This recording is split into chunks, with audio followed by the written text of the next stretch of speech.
Roman concrete, also called opus caementicium, was a material used in construction during the late Roman Republic until the fading of the Roman Empire. Roman concrete was based on a hydraulic setting cement. Recently, it has been found that it materially differs in several ways from modern concrete, which is based on Portland cement. Roman concrete is durable due to its incorporation of volcanic ash, which prevents cracks from spreading. By the middle of the 1st century, the material was used frequently, often brick-faced, although variations in aggregate allow different arrangements of materials. Further innovative developments in the material, called the Concrete Revolution, contributed to structurally complicated forms, such as the Pantheon dome, the world's largest and oldest unreinforced concrete dome. Roman concrete was normally faced with stone or brick, and interiors might be further decorated by stucco, fresco paintings, or thin slabs of fancy-colored marbles. Made up of aggregate and cement, like modern concrete, it differed in that the aggregate pieces were typically far larger than in modern concrete, often amounting to rubble, and as a result it was laid rather than poured. Some Roman concretes were able to be set under water, which was useful for bridges and other waterside construction. It is uncertain when Roman concrete was developed, but it was clearly in widespread and customary use from about 150 BC. Some scholars believe it was developed a century before that.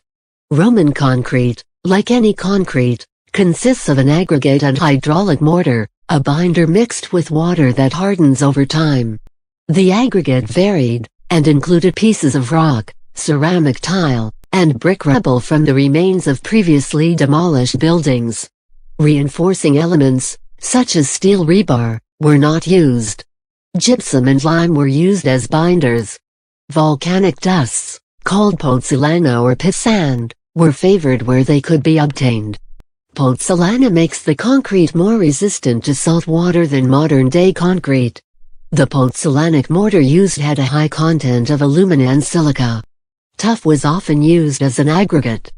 Concrete, and in particular, the hydraulic mortar responsible for its cohesion, was a type of structural ceramic whose utility derived largely from its rheological plasticity in the paste state.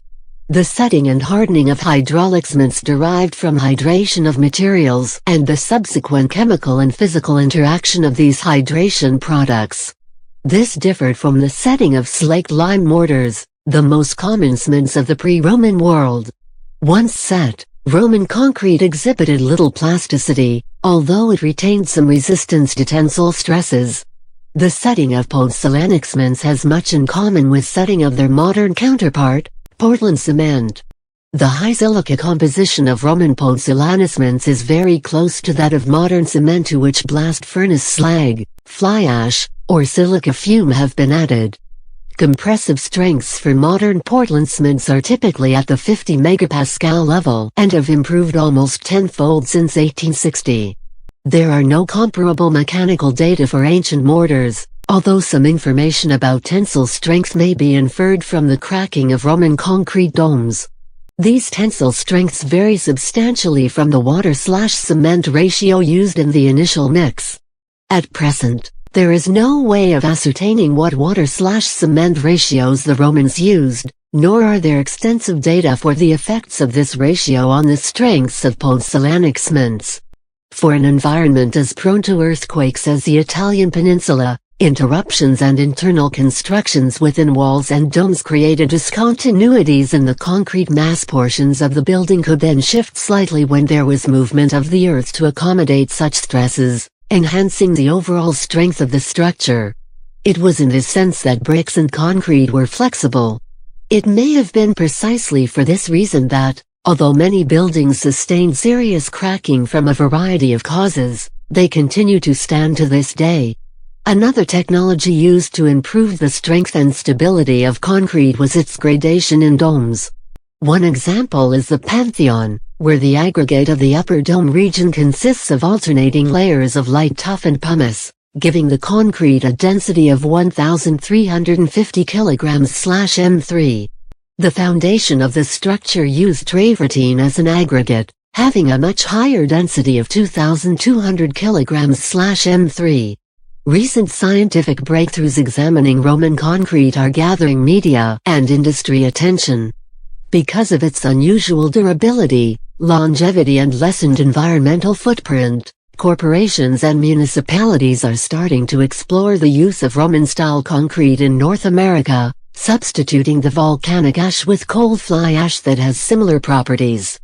Proponents claim that concrete made with fly ash can cost up to 60% less because it requires less aggregate, and that it has a smaller environmental footprint due to its lower cooking temperature and much longer lifespan. Usable examples of Roman concrete exposed to harsh marine environments have been found to be 2,000 years old with little or no wear.